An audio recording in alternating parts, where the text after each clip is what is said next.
We Are Vineyard. I've seen so many things that I cannot explain, but I've seen them happen over and over again. People I know, that sort of left me sort of passionate to try to bridge these two different worlds, at least two different worlds. I'm not so naive as to think that I can publish a few papers and suddenly convince everyone that miracles happening. But what I do want to do is start some conversations and have conversations based on actual evidence, actual empirical observations that have been carefully and rigorously done.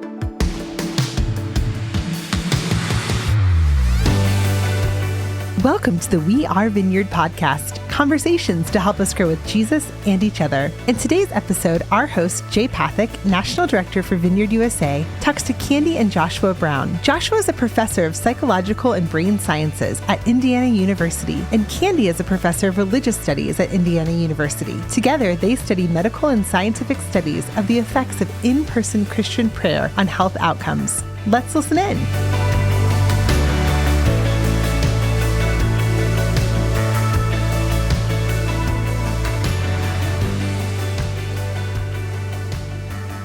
Hello again, and you've had COVID in the intervening time. That's not good. Yeah, Not good. was unfortunate, but seems to be mostly behind us now. Oh my goodness. Yeah, Danielle, my wife, just got it again, as far as we can tell, for the third time.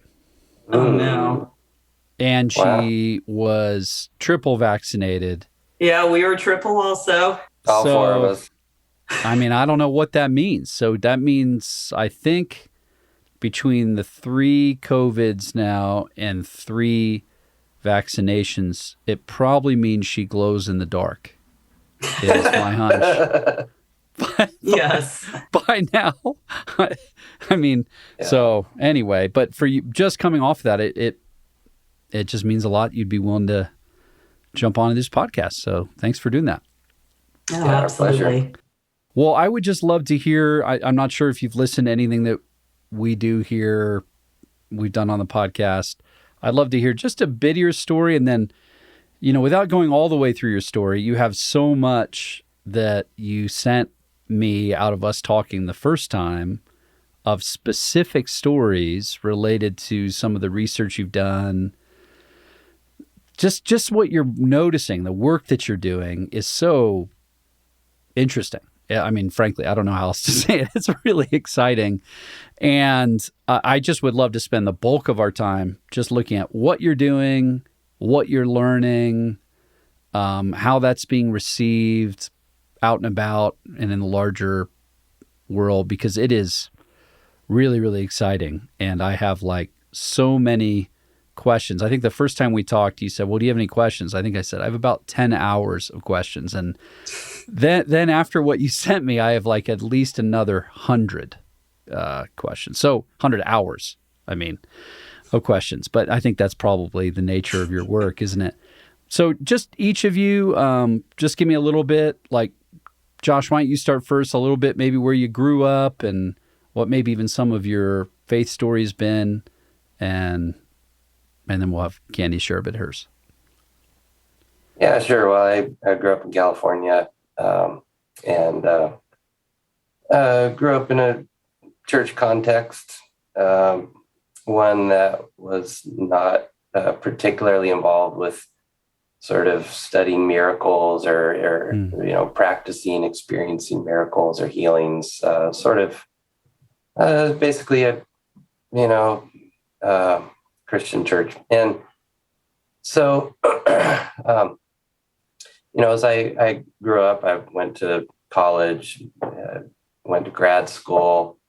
I got very interested in neuroscience and, computational neuromodeling, and I did all sorts of research on the brain. And of course, met Candy. We were both grad students in Boston back in the late 1990s, and Candy was studying, sort of looking at various aspects of religion, Christianity historically, and so of course we got married, and through that we started talking about, started looking at questions of healings and miracles. And I should probably turn it over to Candy to give us more of the background here. That's a good start. Well, and wait, before we turn to Candy, let me ask you. You said something quickly. I think I know what you meant, but I want to make sure I know what you meant. Where you said, I was in a church that didn't really just talk about this kind of thing. So, kind of nice Bible church kind of thing, or was it more like a mainline kind of? Okay, so you just read the Bible. If you're in that youth group. Try not to sleep with your girlfriend, something like that. Like that. Right. I think, it's, but I think, there are a lot of truth claims that are made. And, as you go through university, you go through, get a PhD, you sort of have to look at, well, there's a lot of things being claimed here. And, where's the evidence? And so, as Candy and I, as she'll describe, as we started looking at these claims of miracles and healings, I thought, well, there's something that you can actually investigate and test. Right. And, I'm a scientist. This is my job. My job is to study things carefully, investigate, and be skeptical, right? Yeah. Frankly, and ask hard questions. If somebody's going to make a strong claim that something's true, then, you want to ask what the evidence is for it. And so, that's sort of the, Well, and it sounds like, this is the subtext, which you two are both way too humble to just say. Shall I just say, you're obviously pretty bright people. If these are very academically oriented fields, this isn't like, you obviously, by gifting by God and by effort, are the kinds of people that like to learn and study and be challenged and examine things, which is exciting. It's exciting when you meet followers of Jesus that are in the academy, so to speak. So anyway, that's always really exciting for me to bump into folks and learn from people like that. Yeah, well, I think there's historically been a lot of animosity, or at least mistrust, between scientists and Christians. And I think you can trace that back really to the Enlightenment, and especially to Darwin. And, you can trace that through the Scopes trials 100 years ago and on up to the present. And there's this sort of mutual distrust where the Christians are afraid that the scientists are going to come in and, try to demolish their faith. And the scientists are afraid that the Christians are going to come in and start pushing some, agenda-driven pseudoscience and basically degrade the whole scientific enterprise. Yeah. And so each side, I think, is kind of afraid of the others. And the thing is, I don't think it needs to be that way. I think, and this is where I find claims of miraculous healings somewhat surprisingly refreshing.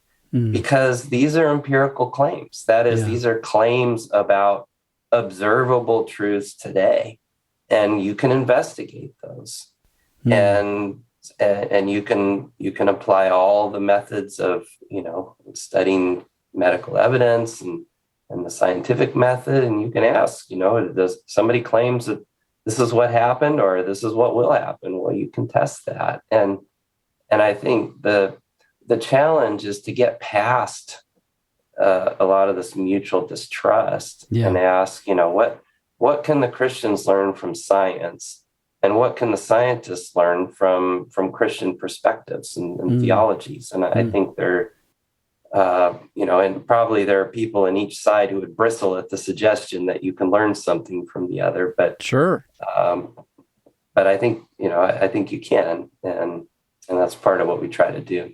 So good. Okay. So Candy, catch me up to, he brought us right to the romantic connection of, but back up from there. Talk a little bit about where you grew up and how you ended up in Boston. Yeah, sure. So I grew up in the Central Valley of California, and I was part of a line of large German farming Mennonite families. So I ended up going to both college and to graduate school on the East Coast. Did all of my BA, MA, PhD degrees at Harvard University and specialized in the history of religion in America. That's what I started off doing, was looking at the history of evangelicalism in the 19th century in particular.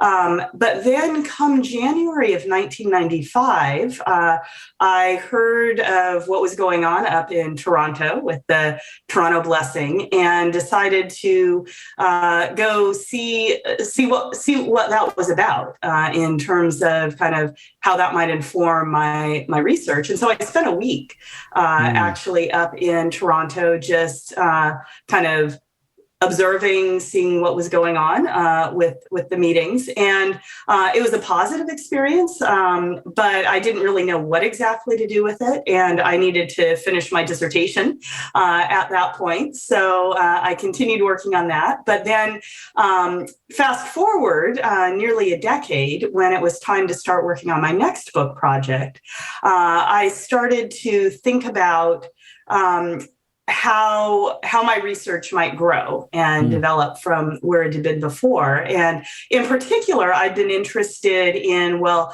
what happens after people have a conversion experience in a revival? And so I started looking at the process of sanctification or growth in holiness. And my early work had focused on when you're suffering, including when you're sick, the idea that makes you grow in sanctification. And that, for instance, I wrote about an author by the name of Elizabeth Prentice, who one of her children's book was called Little Susie's Six Teachers. And the best of those teachers was Mr. Pain, because when you're physically hurting, that's when you're going to grow in holiness, according to that position.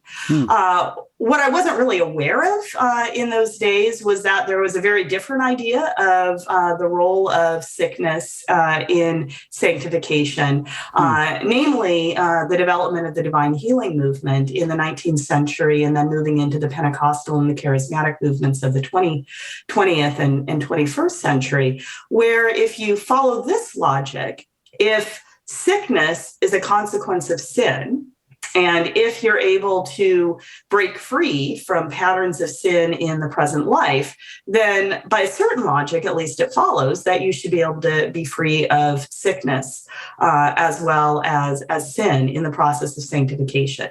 So I started looking then at the wildfire growth of the Pentecostal and charismatic movements over the course of the last couple of centuries, and particularly in the global South. And so even as these movements have been very significant in the United States, they've been even more dramatically significant in the rest of the world. And now, once we're starting to talk about more recent developments, it starts to become possible to actually test the claims that people make about their experiences of praying for healing. In other words, does something medically verifiable actually happen when someone prays for healing? And it seemed to me that was the question that should be of interest to really a lot of different groups of people, like whether you're a believer in prayer or in God or not. From a medical perspective, you want to know, like, is this a good thing that so many people around the world are praying for healing? Should you recommend prayer? Should you advise against it? From a patient perspective, is this something worth kind of investing time in? So I started to look beyond just the kinds of historical and literary research methods that I had used for the first years of my professional work, to start to ask more empirical questions. And this is actually where Josh and I now were together, and we could have a lot of cross-fertilizing conversations and started to work together to develop clinical studies of prayer for healing. And that really developed because there was so little that was present in the literature. There had been a handful of studies of distant intercessory prayer where a group of people would be given the first name and the condition of someone and asked to pray for them. But that's not really how people usually pray for healing, not at least with expectation of the level that there is when people are praying up close and in person. And the best publicized of those studies was one that was published by Herbert Benson in 2006 out of Harvard. And the finding was that if you received prayer for healing in this distant intercessory prayer kind of way, it didn't make any difference unless you knew that you were receiving prayer for healing. And then it actually made things worse. And the conclusion was that, well, it wasn't that prayer actually hurt you, but it made people anxious, that they were in such bad condition that they needed prayer. And these were cardiac patients. So anxiety isn't good for your heart. But so that's what got reported in the media. What didn't get reported is that the groups of intercessors in that Benson study were not people who prayed expectantly for healing in the way that Pentecostal or charismatic Christians might. The only Protestants studied were members of the Unity School of Christianity, which is a new thought group.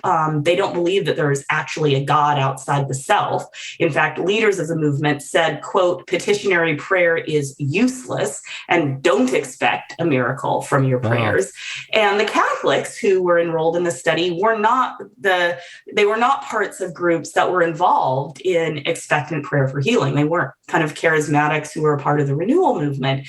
And so my takeaway from the study is maybe you don't want those people praying not for you just for healing. Not just praying, but who's praying. Right. Yeah. Yeah, it seemed to matter. And so I don't know that you really could take anything away from a study like that. And thus, I started to talk with Josh and with other collaborators about developing a study where we would investigate kind of clinically what happens when people pray for healing. And what we decided to do was to look at the ministry of Heidi Baker and Roland Baker in Mozambique, and particularly the conditions of severe impairments of hearing and of vision, which are conditions where there have been a lot of reports in the charismatic media of dramatic improvements of these conditions.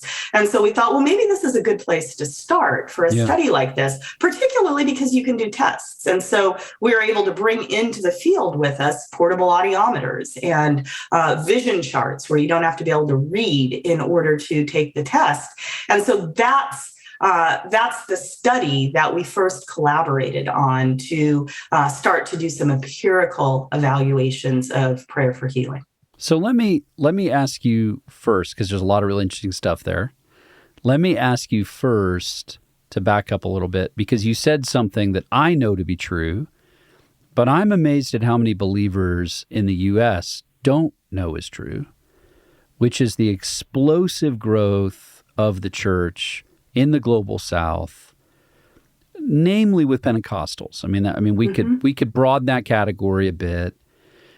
Jenkins, of course, did his work, The Next Christendom, and then some other companioning works that are really interesting, and I find most Western believers or people that aren't in the church are often a little surprised at it isn't like just a minor, like they have an image of like a, some white missionary in a suit, like walking around in some desert area, talking to people who don't really want to talk to them, and they're building some kind of church that looks like it would be built in like Iowa or something, and trying to get people to come, and they're preaching in a way that is very sort of staid or boring, and maybe some people come so they can get some food because they've been manipulated by the sort of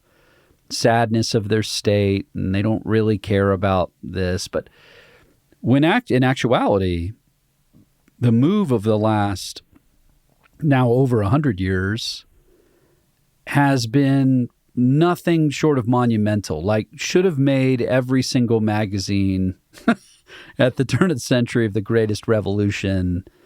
So as much as you have a little information there, and I know, of course, this is your field of study, say a little bit about that, because that informs them when you show up and talk to and see Heidi and Roland's work. I mean, like, that's a part of a large move. This isn't like, there's these random people we bumped into that might do something in this one small place, but they're a part of a massive move of God through Africa, Southeast Asia, South America.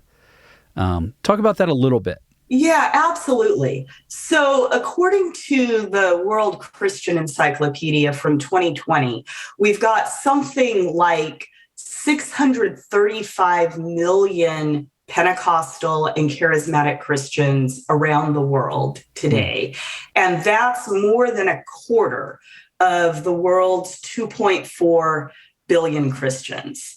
And this growth of Pentecostal and charismatic Christianity, I mean, as you say, this has taken place over the last century, and really even just over the last half century in terms of just really, really rapid growth. And it's largely been in very kind of indigenized movements. And so kind of, as you mentioned, these are not kind of exported or kind of movements from the US or from Europe. These are kind of homegrown in a sense.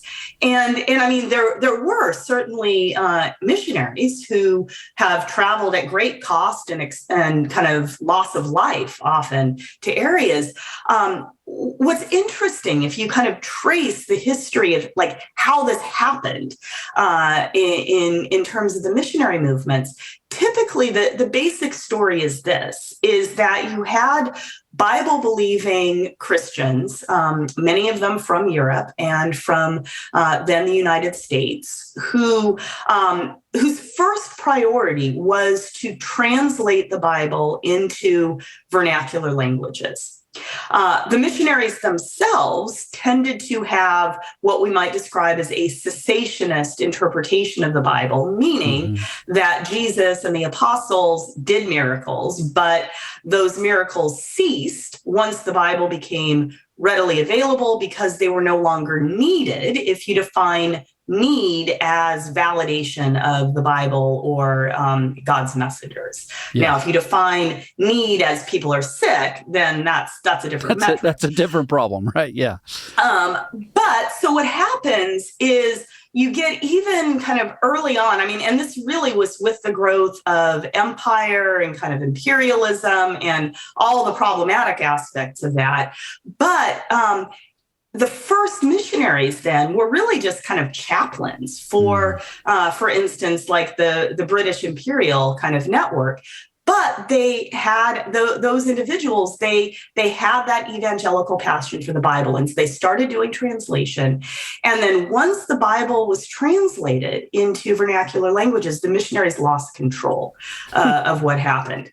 And so even though they had a disenchanted way of reading the Bible as, well, it's historically about miracles, the people who were kind of in cultures in many other places around the world, it fit very much into a spirit-rich cosmology where there is sickness, there are evil spirits, there are ancestral spirits, and so the Bible was very much a practical instruction guidebook, and so that's how these movements have grown, and often kind of breaking away from missionary churches and often churches that really weren't Pentecostally inclined. So you've got Catholic, Lutheran, and then across all the denominations, right? Methodist, Baptist, and assemblies. And I mean, even a lot of Pentecostals weren't really praying for at least deliverance from evil spirits for Christians back in the early years. But basically Christianity takes on this contextual life of its own. And to the degree that if you look at, for example, China, I could give a lot of similar examples where scholars estimate that some 80% of first-generation converts to Christianity convert specifically because they or a family member have had a personal experience of being healed from sickness and or having demons cast out of them. And I actually did a collaborative project with 17 other scholars who were specialists in different parts of the world. And pretty much the conclusion, like across the board of all these scholars, was the explanation of why Pentecostal Christianity was growing was because of this emphasis on healing and on deliverance. And so as a global model, that's really what we see, and where we see kind of the most kind of growing segments of Christianity in the U.S. and in Europe, where kind of the church has been struggling more. It's actually in the parts of the church with the greatest emphasis on the supernatural. Isn't that amazing? And, you know, this would be years ago now, I had a friend call me, Southern Baptist pastor, and he was like, I'm reading Rodney Stark's The Rise of Christianity, and Rodney makes this case that it was healing and deliverance from evil spirits that, from the ancient literature, is one of the critical ways that the church grew in the first few centuries of church history. So this Southern Baptist pastor calls me. He goes, Jay, you're the only guy I know that might think that's still happening. So do you think that's still happening?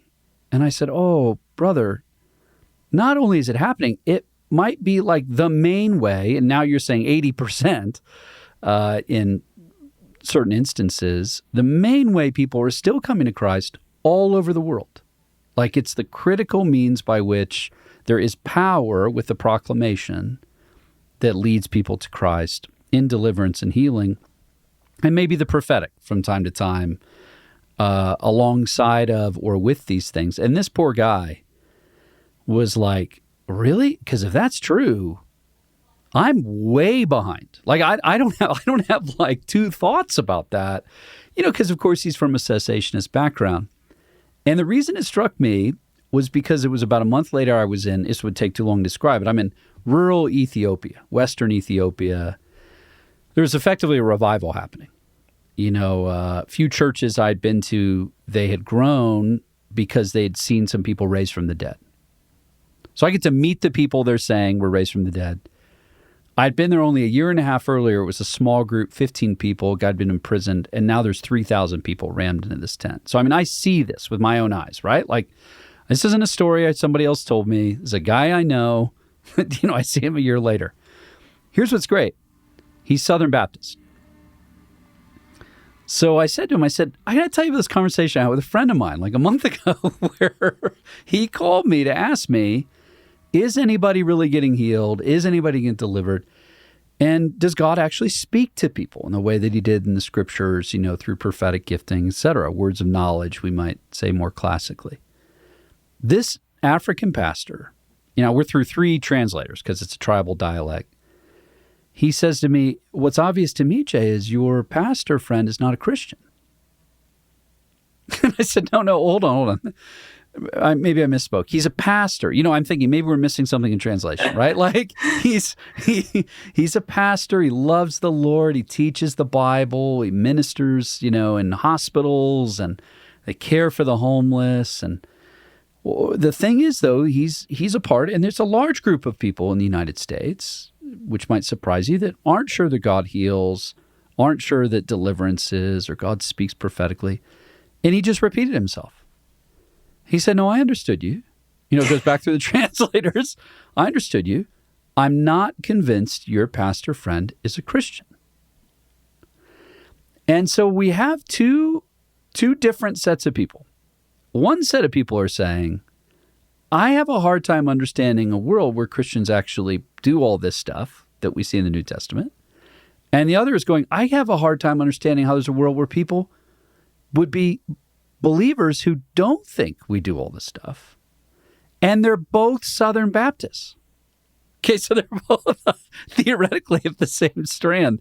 And that, the way you described how these things grow, perfectly describes how we end up there, right? Like, they're doing evangelization, people are reading the Bible, they just start applying it, they're seeing the move of the Spirit. And I can even imagine some of the people that participated in starting those churches showing up again later and going, oh no, like, what does this mean? Why is this happening? I can imagine all of that happening, which is so fascinating. And it leads, of course, to your work. So now you guys fall in love, you're together, your wonder powers unite. We have this, this just shows how I am a child of the 80s. This is Voltron. Do you remember Voltron? Did you ever see Voltron, the old cartoon where? Oh yeah, those were the days. Yep. Those were the days. They all come together. Remember, they all form the big. Okay, so your powers combine. We have church history. You've been to Toronto, so you're kind of going, there might be something going on here. You know, there's something that's happening in the modern space that mirrors some of my historical learning.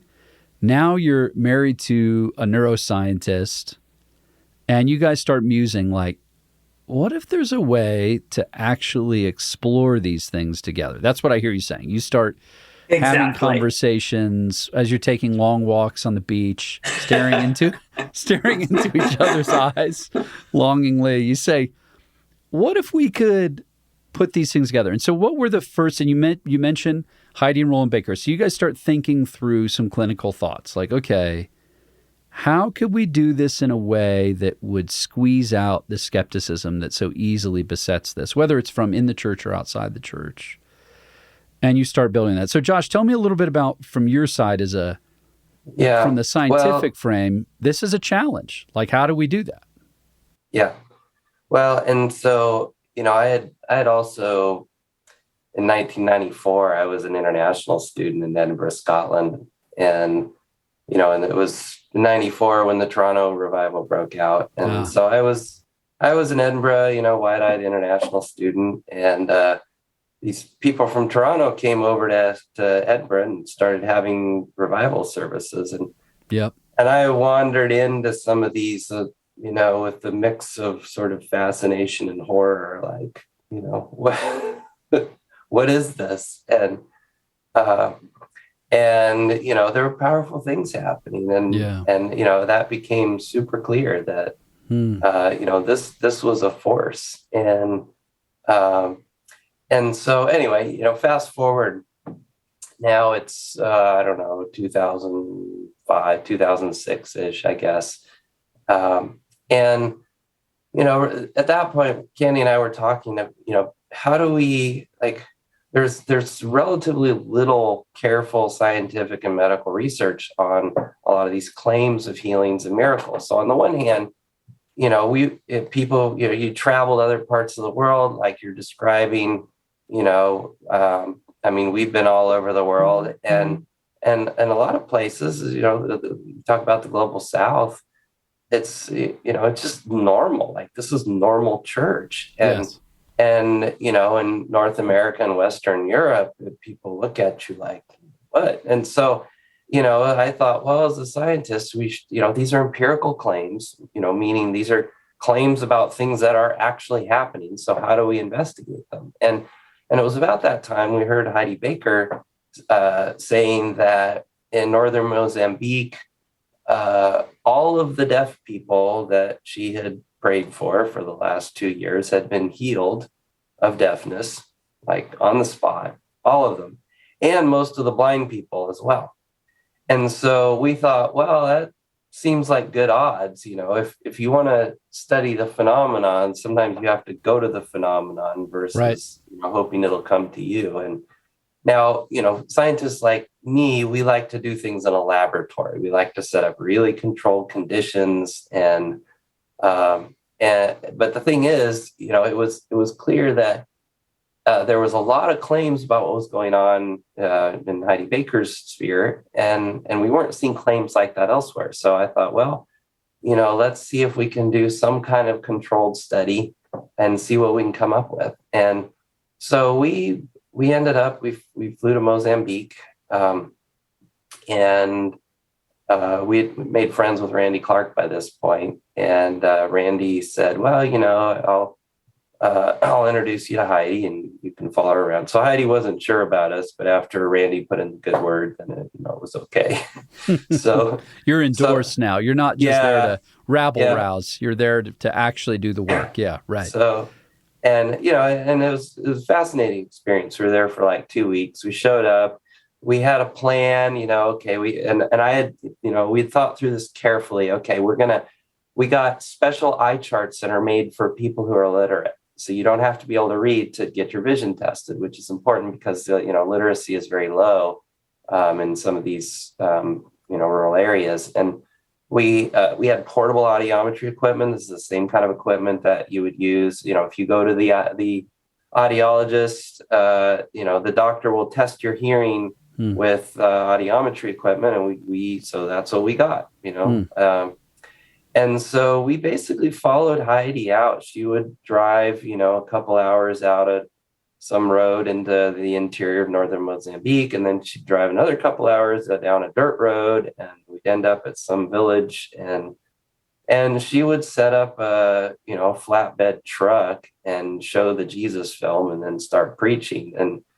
And I remember at one point she said, don't go to the witch doctor, the shamans, that they're thieves. Jesus doesn't cost anything. And then she said, basically talks cheap, bring me all the blind and the deaf people. And so we're sitting there, I've got, equipment and eye charts. And so, there's maybe a crowd of, 500 people, so 500 to 1,000 people. And, they're all gathered around in this village. And she says, bring them up here. Bring me all the blind and the deaf people.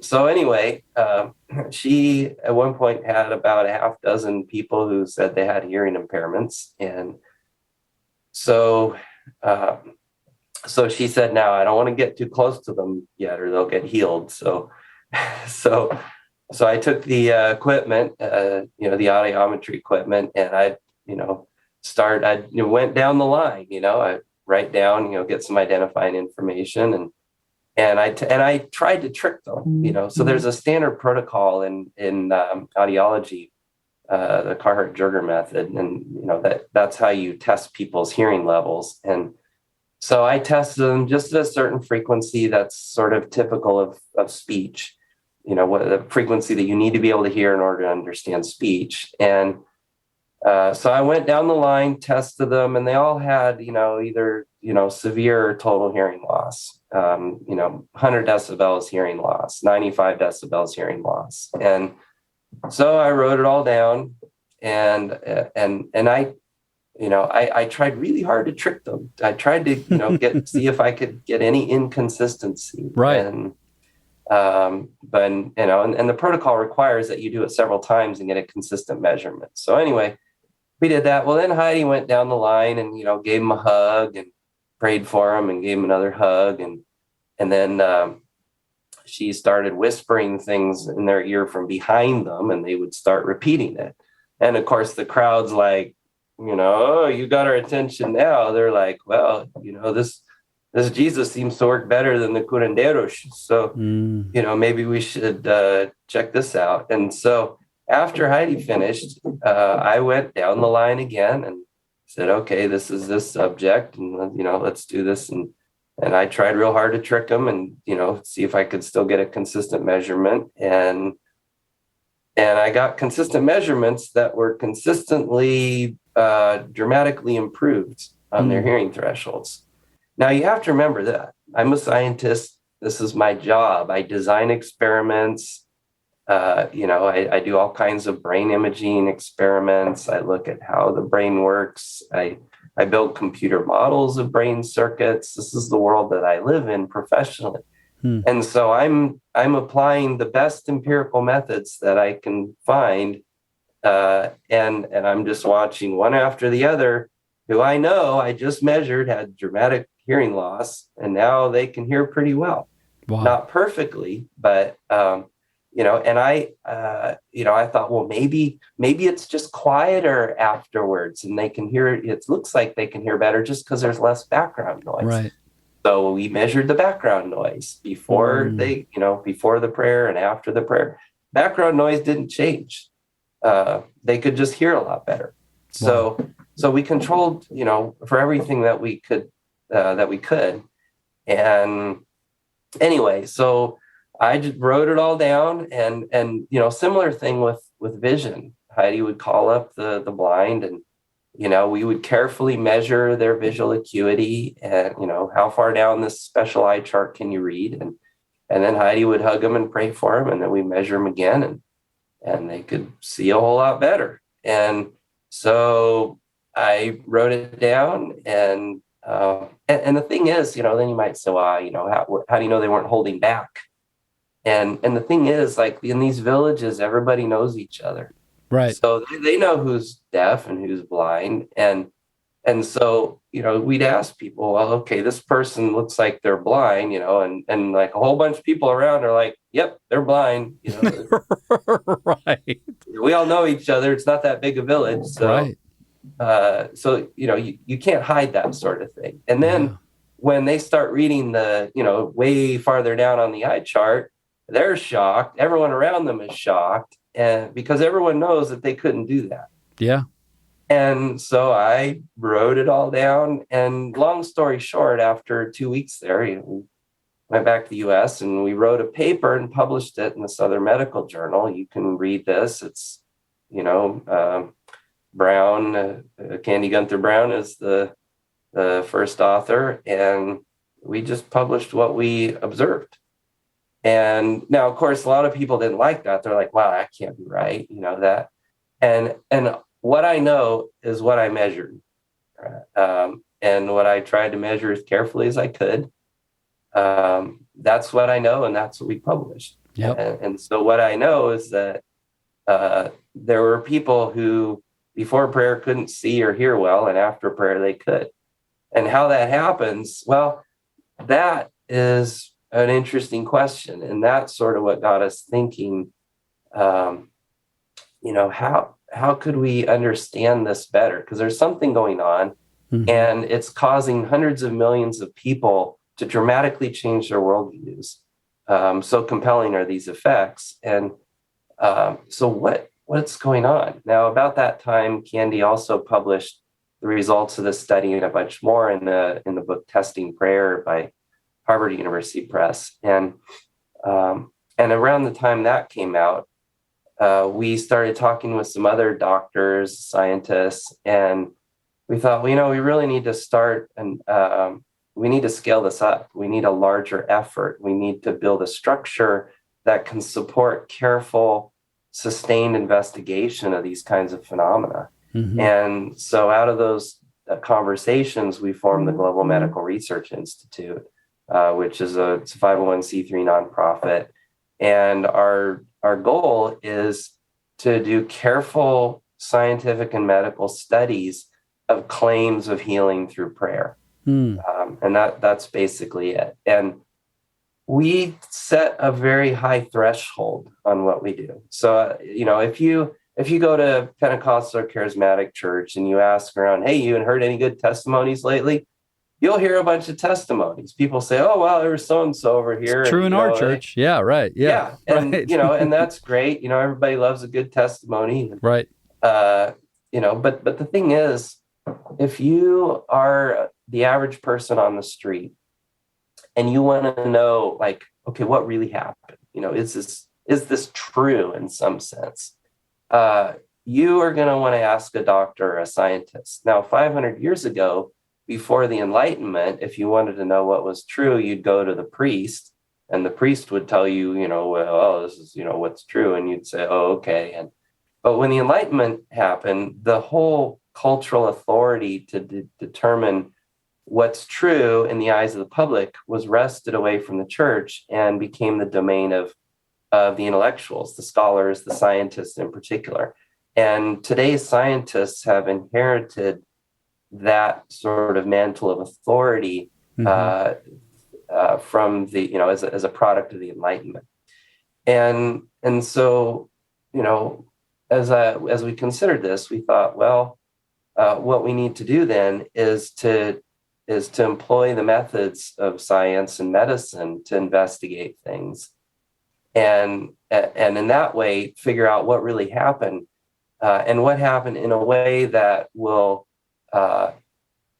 be compelling to the average person on the street. And so, I think. So with that, like I said earlier, we set a fairly high bar. We look at individual cases of reported healings, so someone says, I was healed of blindness. And so we look, we now have, GMRI has relationships with a number of different ministry organizations. So we work with Bethel Church in Reading. We work with Randy Clark and Global Awakening. We have partnerships with filmmakers and theologians, and we source testimonies from all over the place, and we look for testimonies that seem particularly interesting. So someone says, "Well, I was blind for 12 years, and now I got prayed for, and poof, I can see and hear all the medical records." And so we look for cases where. We apply criteria that are similar to what would be applied by the Lourdes Medical Bureau at the Shrine of Lourdes. That is, we look for cases where there's clear medical evidence that someone had a disease, and that disease does not get better on its own or even with medical treatment. The person receives some kind of prayer or Christian ministry. And after that, they experienced a dramatic improvement that was instant and permanent. And despite there being otherwise no medical hope of recovery. And so we look at these cases and we spend hundreds and hundreds of hours on individual cases. We talk to medical experts. We get all the medical records before the healing, after the healing. We read the literature ourselves, the medical and scientific literature, to understand, was this the correct diagnosis? Are there differential diagnoses?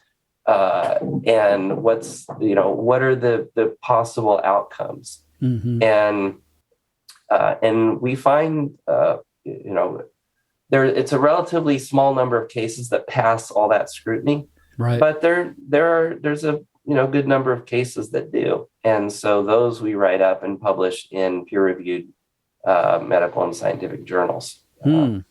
And so we've done that now with several cases, but we have one case of a woman who was diagnosed with juvenile macular degeneration, which is where the back of the eye that senses the light just degenerates. And she went blind and was blind for 12 years. And one night she and her husband were praying, and her husband prays a not particularly expectant prayer. Oh God, I know you can do it. How about tonight? Just so many words. And she opens her eyes and she can see. And just like that. Well, we looked at her medical records extensively, and the documentation was there. The examining physician said, there's a clear lesion in the back of the eyes. Her retinas have degenerated, and of course that's not surprising because she's blind. Right. And so after the healing, this is now decades later, we had her go back to an optometrist who imaged the back of the eyes, and we looked at pictures of her retinas, the back of the eyes, and they were basically normal, subject to some normal effects of aging. Wow. But they were not degenerating, and furthermore, she was no longer blind. And she had retained her eyesight, healed for over 40 years now, I believe. So, these are the kinds of cases that we're looking at where there's clear evidence, clear medical evidence. We also are looking at clinical trials. So, if you want to know whether something works medically, the gold standard is a randomized controlled clinical trial. And so we're working on several clinical trials now where, we have people who present to a doctor's office and we ask them, we'd say, hey, we're doing a study and here's what we're doing. And, the people who are, offering to pray for you, these are Christians. So, we're not trying to trick you into anything. If you want to be a part of this, this is where people are coming from. This is what we're doing. You can decide. And then, we'll pray for them. And basically we flip a coin, heads, they get prayed for, tails, they either don't, or they have to wait till the next visit. Right. And so we randomize people and then we ask, they either get prayed for or they don't. And then we follow up with them weeks or a month or two later and ask, how's it going? How are those symptoms? And then we just write down, we take notes. And so in that way, when you randomize people, you prevent self-selection. You prevent people who are maybe more suggestible or, easily hypnotized or something. You prevent people from sorting themselves into different groups. So that's the right way to do a clinical trial. And that's what, if you're a drug company and you want to test your latest drug, that's what you do. So we haven't collected data from these yet. We were about to start one about 2 years ago, but there was a little pandemic that happened. Small detail. Yeah. Made it harder to, do an in-person prayer intervention. Right. So, but we do hope to get those started, on the sooner end. But, so we've been doing this and then we ended up working with Elijah Stevens on this documentary film, Send Proof. And it's a great documentary. If you haven't seen it, highly recommend it. It features some of our work because Elijah, the filmmaker, basically asked, I'm trying to figure out what to make of all of this, like, is this real? Like, are things really happening? And so he sort of went on a personal journey and we got connected up and he said, well, I want to find out if this is real and make a film about it. And we said, great. Well, we want to find out what's real too. So let's, work together. So we did.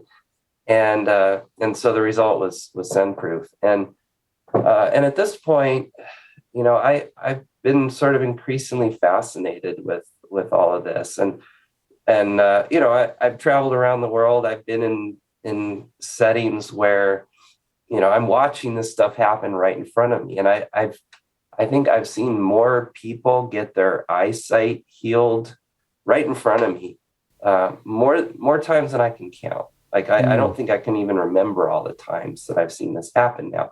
So it's this weird kind of situation where I feel like I live in two different worlds, right? I go to at least two. Yeah.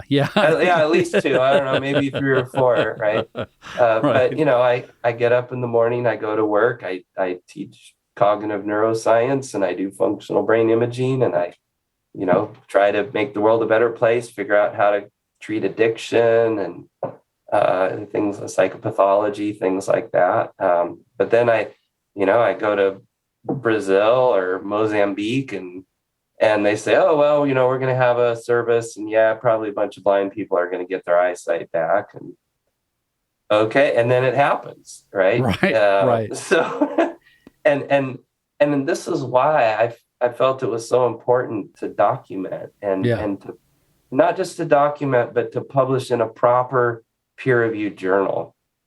And, and of course there are people who question that, or people who are unhappy about it. And I think that's healthy, right? You should question stuff. Yes. You should be skeptical. You should ask hard questions about it. And, and I think that's what we did, right? I mean, we did the study and we were going to publish whatever we found, we're going to publish it. So, but I think, from my perspective, I've seen so much of this that the one thing I can't do is just ignore it. Yeah. Or dismiss it, right?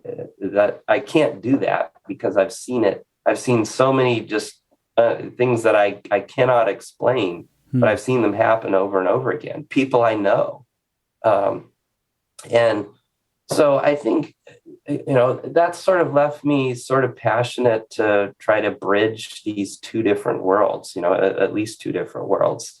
And I'm not so naive as to think that I can publish a few papers and suddenly convince everyone that, Right. there's miracles happening.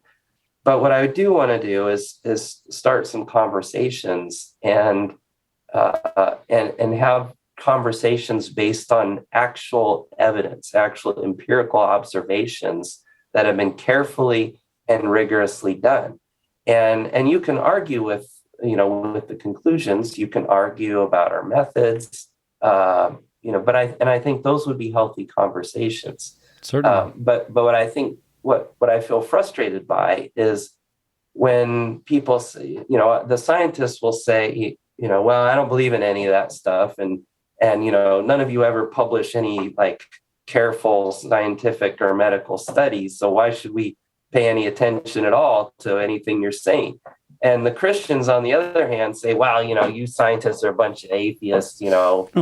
like you're a bunch of, unbelieving. You're never satisfied. Yeah, you're never Right. never satisfied. So why should we even try? And I think that's also myopic and unhelpful. Yes. And so I think and really, if Christians want to convince people of something, you're not going to do it by just screaming at people while you just got to believe, right? There's in science, there's standards of evidence, and if you want to make a case, you have to at least start by considering, what are the most careful, rigorous ways to investigate something. Mm-hmm. And I think, the Christians would probably have more openings and conversations that would be productive if they would engage, on the merits of evidence rather than just saying, well, we're not even going to try. Yes. And I think, likewise, then if the Christians do try, if we do what we're doing and we publish evidence, then I think you can argue with it. But, I would hope that there would be some reasoned engagement with that. And I think, if you read our papers, the papers that GMRI publishes are not written like, well, look here, we found that this blind person was healed, and so therefore God did a miracle and you must believe.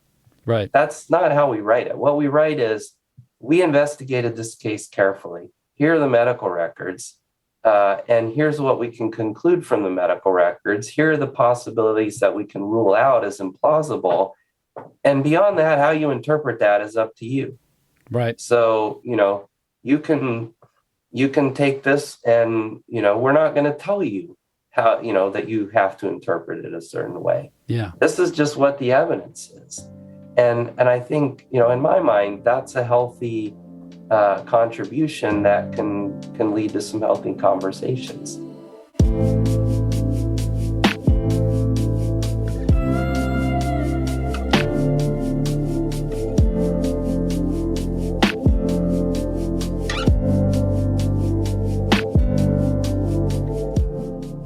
Every month, we introduce a book or recommended resource to dig in deeper. For June, we're recommending that everyone reads Power Healing by John Wimber and Kevin Springer. Later this month, we'll interview Kevin Springer to hear a deeper dive on this book and much more. Power Healing is available through book retailers everywhere. This summer and fall, the Vineyard USA community is gathering all over the country. Make sure to check out our events page at vineyardusa.org to learn about the gatherings that we have for our 9 regions, our 4 associations, and through our entities like Vineyard Worship and Vineyard Youth, and register for an upcoming event. We're asking God to cultivate an expectancy and a hunger for our times together, and we hope to see you there.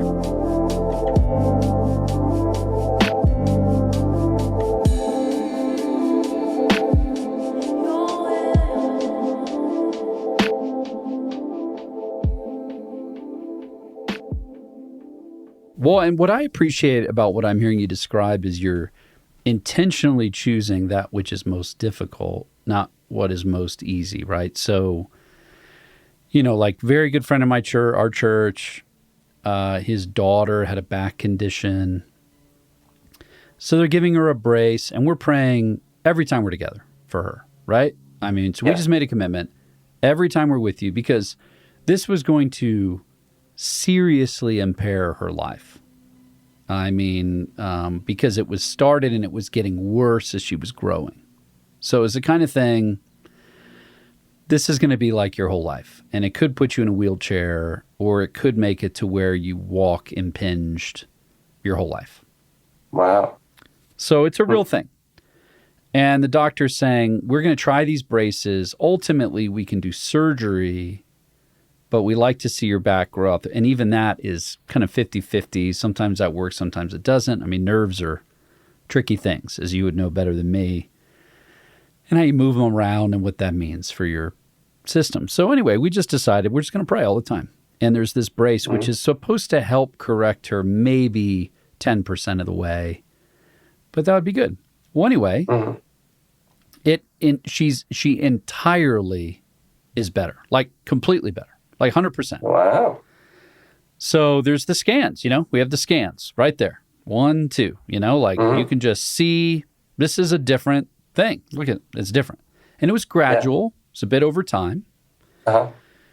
So her own spine doctor is like, I've never, ever, ever seen this treatment do this, ever. And so my friend and his wife, they put it on their Facebook account, the 2 scans, and here's what our doctor said.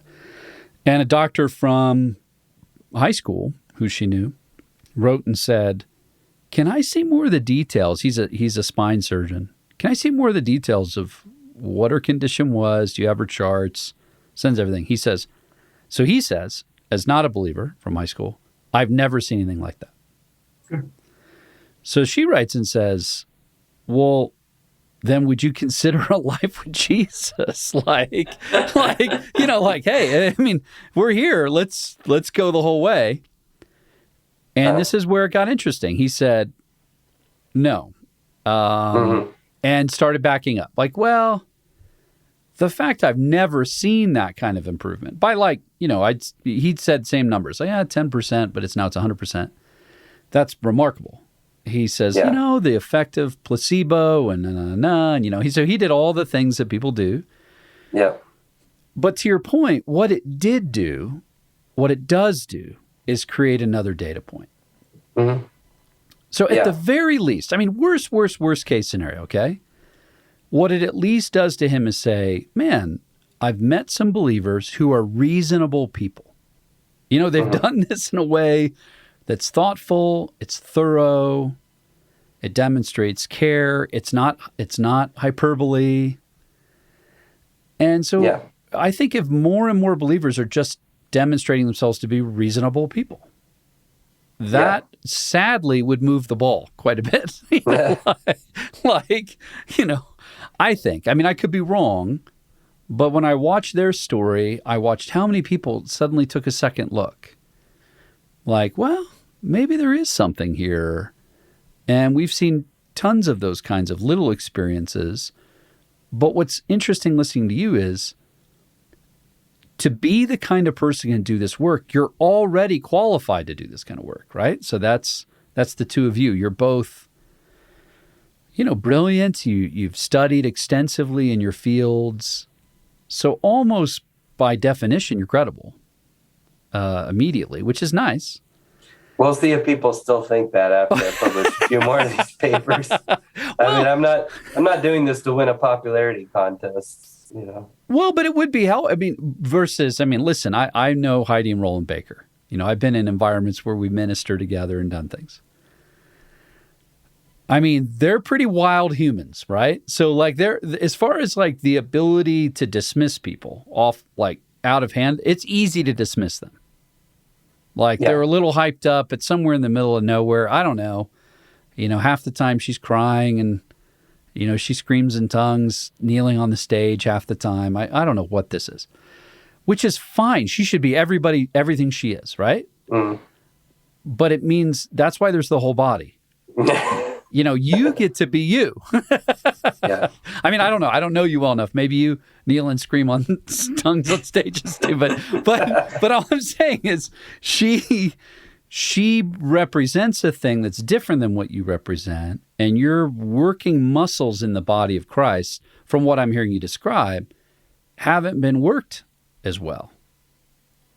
Yeah, well, and I mean, what we've seen now we've been working on this for like close to 20 years, is that there are at least three kind of big categories of people in, say, the U.S. context. And so there's that medical doctor friend of yours who you just described, who basically no kind of amount of proof might kind of convince them, right? It's like, doesn't matter how strong the evidence, maybe even how many cases. Yeah. And then there is another group of kind of insiders in the church, and they don't need medical evidence. They might be worried that it's somehow contrary to faith. Maybe you're testing God. You're not just testing prayer. They just want the testimonies.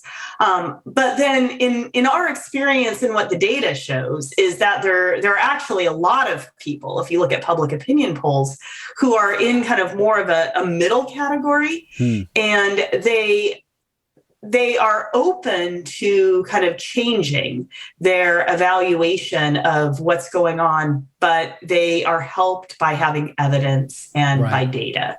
Right. And that's really the group that this kind of research is really targeted towards. It's that middle category of people who are thoughtful, they're kind of questioning, and they really are helped by having kind of medical records from before and after, and having that kind of research. So that's kind of where kind of something like GMRI and where testing prayer come into play in all of this. And how exciting! Like, what strikes me is, you said earlier, and I was going to ask you about this, this seems to be a zone or a field or a space that hasn't been all that thoroughly explored. I think there's been relatively little. Right. Yeah. I mean, so there was research actually on the Vineyard movement back by a sociologist a number of years ago who did some kind of investigation of the results of services. And Catherine Coleman, kind of back from, again, a few decades ago, she published a lot of accounts from her services.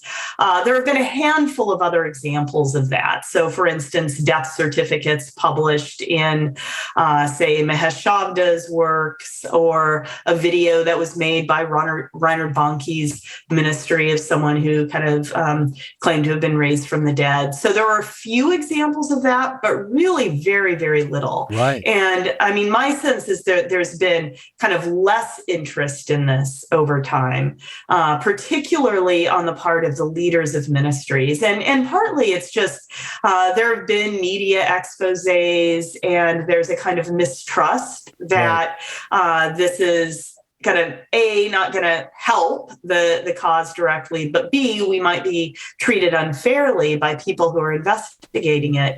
And so there's been a kind of backing away from even asking these kinds of questions. Well, and GMRI is in an interesting position too, because we depend on funding to keep doing what we're doing. But if we ask the Christians for funding, then we sound a little too scientific, and therefore maybe a little suspect. Sure. And we need to be scientific, because we have to be able to do really careful analysis and publish what we find.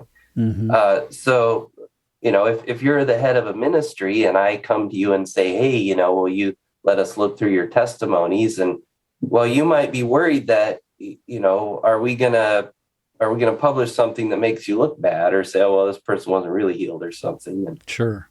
And I mean, this is partly why we, when we report things, we keep everything anonymous. We don't identify the person, we're studying, but we also don't identify the, in many cases, the ministry that that was doing the praying, or the doctors who treat them, because the doctors, don't want to, like, how's the doctor going to explain, oh yeah, well, my patient had a miracle. Well, did they really, or did you misdiagnose them? There's Right. liability issues for doctors. Yes. And so, to the Christian community, it's like, well, why should we support you, frankly? And then if we go to the scientific community, they're like, wow, you're doing studies of what now? Like, right. Do you also research aliens or right. Bigfoot? Right. Yeah, totally. Exactly. And so, I've gotten a lot of federal, research funding for my neuroscience research, right. but I'm not, the feds are not going to fund this stuff. Right. And even private foundations have found it too hot to handle. And and so it puts us in this awkward in-between space. And I think this is partly why so little has been done on this, which I think is a shame, because there's a lot of conversations and discussion, and I think bridge building that could have happened, but that hasn't, because to try to work in this space, it's if you seem suspect to all of the people you would otherwise work with, then it's hard to move forward. And so, in practice, we have a relatively modest group of individuals who see the value in what we're doing and support us. But it's not, there's more that I would like to do and that I would do tomorrow if we had more funding. But that's it's frankly been a limitation. And I think what I've hoped is that as we continue to produce good stuff, that, we can grow the vision and people might see, oh, hey, there might actually be some value in, building bridges and having conversations that wouldn't otherwise happen if we support this. So that's kind of what I hope. But, the truth be told, it's been a bit of tough sledding, and, it's hard enough.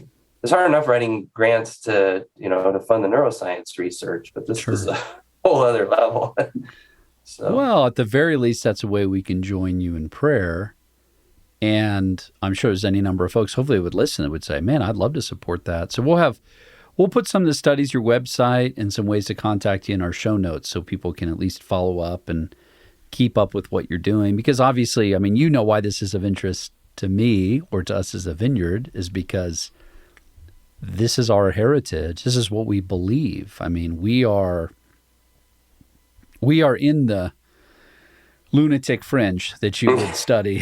So these, and I really do. I appreciate the way you framed that a moment ago, where you were saying there's some that just feel like, what's the point of verifying a thing when it's just what we believe? You just have to believe, and maybe even in some ways you testing God. That's such an interesting frame. It's not one, of course, I think I would share in the vineyard historically, because we want to be as honest and forthright and natural and normal as we can possibly be, which includes investigating, telling the truth, not exaggerating. Like, we don't have to hype anything up.